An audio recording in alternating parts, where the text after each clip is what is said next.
Shalom saudaraku yang dikasihi oleh Tuhan Yesus Kristus. Mari kita sungguh-sungguh siapkan hati untuk masuk dalam doa syukur hari ini.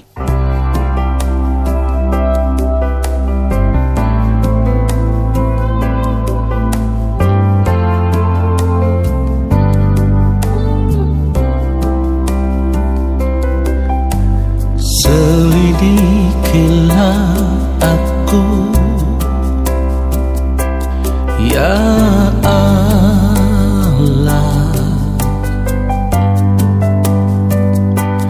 dan kenallah hatiku, ujilah aku dan kenallah pikiran-pikiranku.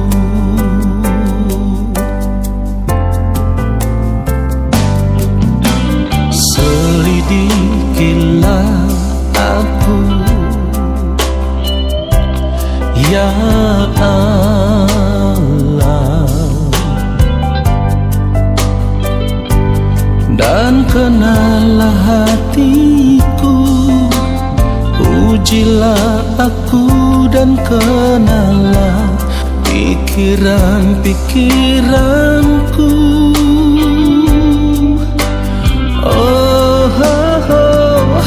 Lihatlah apakah jalanku seru, dan tuntunlah aku di jalan yang kekal. Lihatlah apakah jalanku seru, dan tuntunlah aku di jalan yang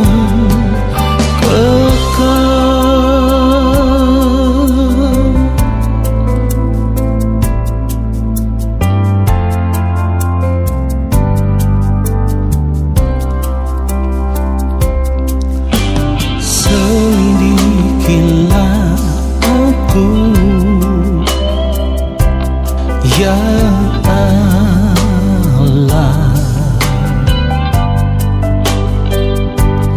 dan kenallah hatiku, ujilah aku dan kenallah pikiran-pikiranku.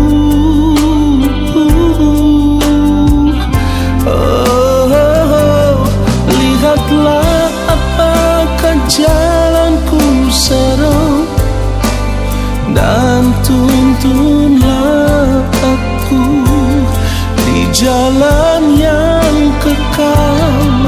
Lihatlah apakah jalanku seru, dan tuntunlah aku di jalan yang kekal.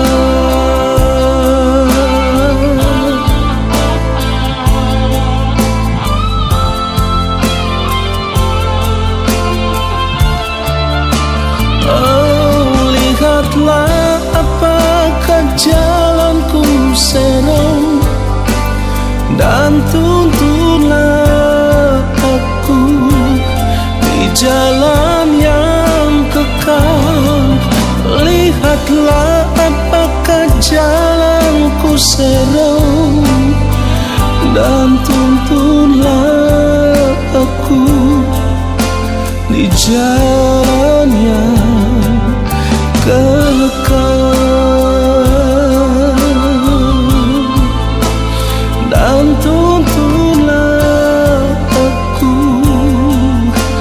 di jalan yang kekal.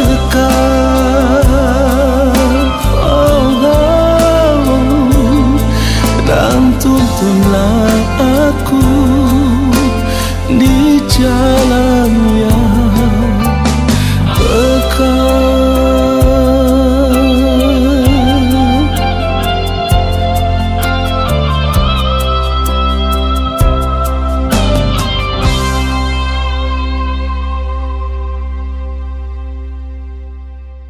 Mari kita berdoa. Allah Bapa kami yang ada di dalam kerajaan sorga, Saat ini kami mau duduk diam di dalam hadirat-Mu. Ya Bapa, kami merindukan lawatan-Mu. Jamahlah setiap kami pribadi lepas pribadi. Roh Kudus Tuhan mengurapi kami, memberikan hikmat pengertian kepada kami, supaya kami boleh mengerti setiap kebenaran firman yang kami dengar, lalu kami mau berjuang untuk berubah, hidup seturut dengan firman-Mu di sepanjang umur hidup kami.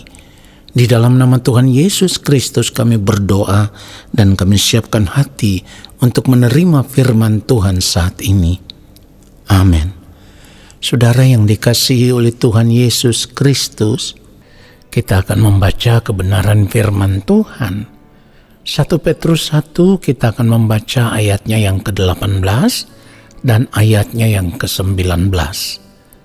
Sebab kamu tahu bahwa kamu telah ditebus dari cara hidupmu yang sia-sia, yang kamu warisi dari nenek moyangmu itu, bukan dengan barang yang fana, bukan pula dengan perak atau emas, ayat 19, melainkan dengan darah yang mahal, yaitu darah Kristus, yang sama seperti darah anak domba yang tak bernoda dan tak bercacat.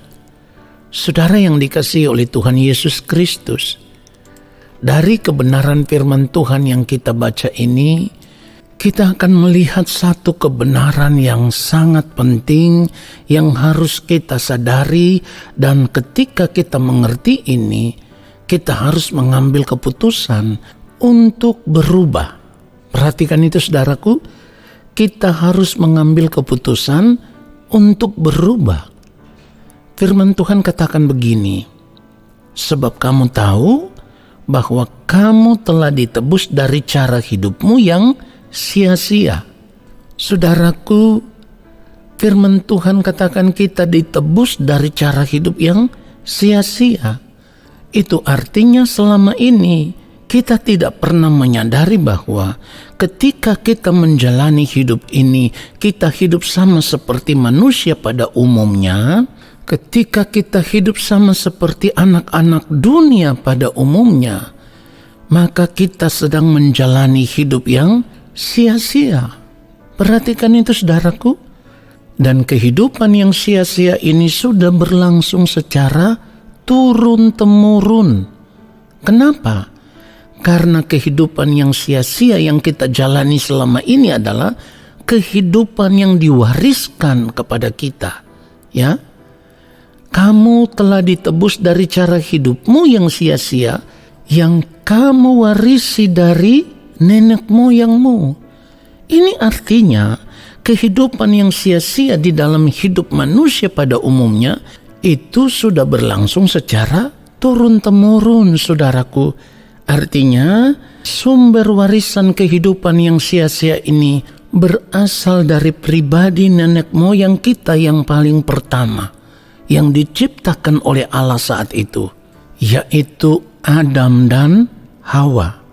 Nah saudaraku, kenapa yang diwariskan adalah kehidupan yang sia-sia? Karena saat itu mereka memilih melanggar perintah Allah, memberontak kepada Allah. Dan perbuatan itulah yang membuat mereka berdosa di hadapan Allah Bapa di surga. Pada akhirnya warisan kehidupan yang diturunkan kepada anak cucunya, bahkan turun-temurun sampai saat ini, sampai pada kehidupan kita ini saudaraku, adalah warisan kehidupan yang sia-sia.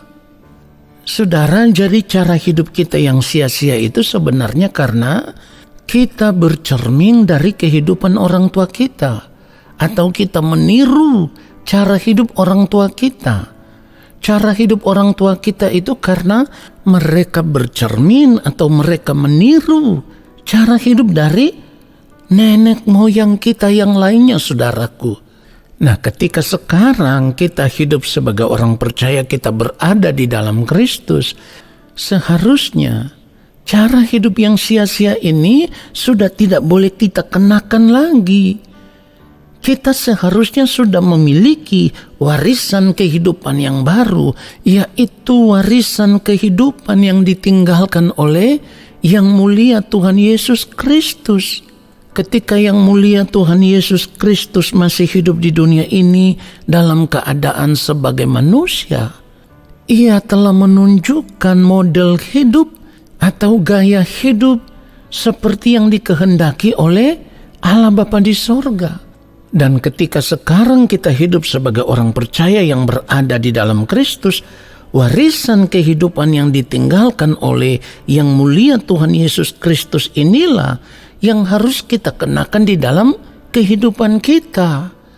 Itulah sebabnya firman Tuhan katakan kita wajib hidup sama seperti Kristus telah hidup.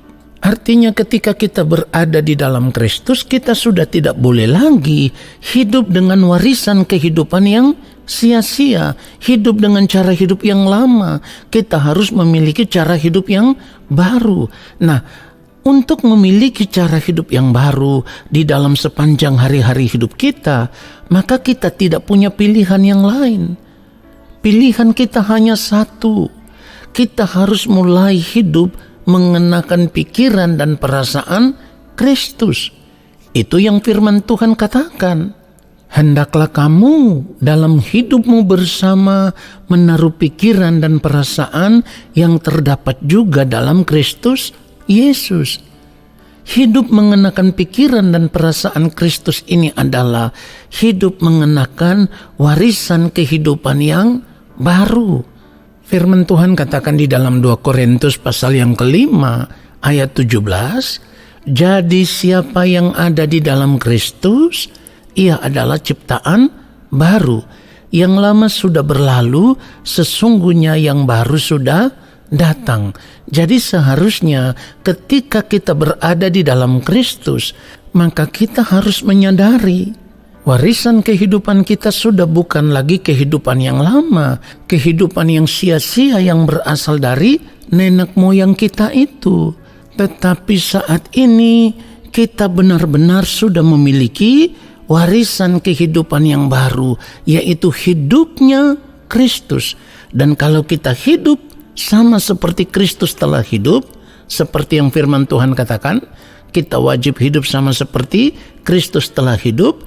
Maka ketika kita mau mengikuti jejak hidupnya yang mulia Tuhan Yesus Kristus sampai di ujung napas hidup kita yang terakhir, pada akhirnya kita akan menerima warisan kehidupan yang sesungguhnya, di mana seperti yang firman Tuhan katakan, kita akan menjadi ahli waris kerajaan Allah Bapa di sorga. Karena ketika kita ditebus di dalam Kristus, kita ditebus untuk kembali menjadi anak-anak Allah Bapa di sorga. Dan ketika selama kita hidup di dunia ini, kita hidup sebagai anak-anak Allah, maka pada akhirnya kita akan menerima warisan yang disediakan oleh Allah Bapa di sorga di dalam kerajaannya. Firman Tuhan katakan di dalam Roma 8 ayat 17, dan jika kita adalah anak, maka kita juga adalah ahli waris. Maksudnya orang-orang yang berhak menerima janji-janji Allah yang akan menerimanya bersama-sama dengan Kristus. Yaitu jika kita menderita bersama-sama dengan Dia, supaya kita juga dipermuliakan bersama-sama dengan Dia. Jadi sekalipun saat ini dalam menjalankan hidup ini ada tantangan hidup yang harus kita hadapi, ada persoalan, ada masalah yang mungkin datang silih berganti, tetapi kita harus melihat itu sebagai cara Tuhan mendidik kita, cara Tuhan mendewasakan kita, yang membuat kita akan terus berubah, sehingga pada akhirnya kita bisa menjadi pribadi seperti yang dikehendaki oleh Allah Bapa di sorga, yaitu menjadi serupa dengan Kristus. Saudaraku, pada akhirnya ketika kita bisa mencapai standar kehidupan ini, menjadi serupa dengan Kristus, maka di balik kematian nanti, kita akan menerima warisan yang disediakan oleh Allah Bapa di sorga, di mana kita akan dipermuliakan bersama-sama dengan Kristus di dalam kerajaan Bapa di sorga. Kiranya kebenaran firman Tuhan ini menyadarkan kita semua dan memberkati kita semua. Amin. Mari kita berdoa saudaraku. Kami bersyukur untuk kebenaran firman-Mu ya Tuhan. Kami bersyukur karena firman-Mu menyadarkan kami bahwa kalau selama ini kami telah hidup dengan cara hidup yang sia-sia, ketika kami mengerti akan kebenaran firman Tuhan ini, kami mau memilih untuk meninggalkan cara hidup kami yang lama, cara hidup yang sia-sia, cara hidup yang tidak berkenan di hadapan Allah Bapa di sorga. Dan kami mau mengenakan kehidupan yang baru, di mana di sepanjang sisa umur hidup kami mau berjalan mengikuti jejak hidupnya Tuhan Yesus Kristus, supaya semakin hari kehidupan kami semakin diubah, semakin hari kehidupan kami semakin dibaharui, semakin hari kehidupan kami boleh ditemukan serupa dengan Kristus, supaya pada akhirnya kami bisa mencapai kehidupan yang Bapa kehendaki, yaitu sempurna seperti Bapa di sorga yang adalah sempurna. Terima kasih ya Bapa untuk firman-Mu yang memberkati kami. Lalu saat ini kami semua mengangkat tangan di hadapan Bapa di sorga. Kami percaya Engkau akan menurunkan tangan dan memberkati hidup kami. Saudaraku, arahkanlah hatimu tertuju kepada Tuhan dan terimalah berkat-Nya. Segala berkat kasih karunia daripada Allah Bapa di sorga, rahmat cinta kasih yang berlimpah-limpah dari Gembala Agung yang mulia Tuhan Yesus Kristus, di dalam persekutuan yang manis dengan Roh Allah yang kudus, turun atas hidupmu, menyertai langkah hidupmu, dan memberkati seluruh kehidupanmu sekarang dan sampai selama-lamanya. Amin. Saudara, terima kasih sudah mengikuti doa syukur hari ini. Sampai jumpa dalam doa syukur besok hari. Tuhan Yesus memberkati kita semua. Shalom.